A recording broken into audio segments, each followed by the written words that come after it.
আসসালামু আলাইকুম। আজকে আপনাদের দেখাবো গ্রামের মানুষ কতটা সহজ সরল হয়ে থাকে। তো আজকে একটু গ্রামের মধ্যে ঘুরতে বের হয়েছিলাম। এটা হচ্ছে ধামরাই রূপনগর। এখানে দেখেন গ্রামের মহিলারা কত সুন্দর করে ধানের কাজ করছে। গ্রামের পরিবেশগুলো দেখতে আসলেই খুবই মনোরম পরিবেশ।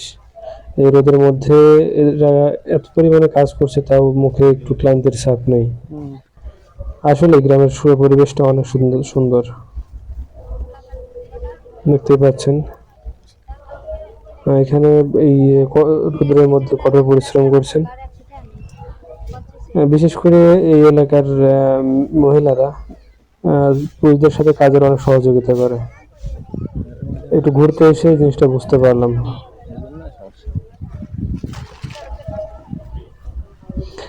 গ্রামীণ জীবনটা আসলে দেখে খুবই ভালো লাগলো। গ্রামের কথা মনে পড়ে গেল। বৃষ্টি কি বেশি হয়েছে নাকি? তাই? আসলে এই জায়গাটা অনেক সুন্দর ছিল।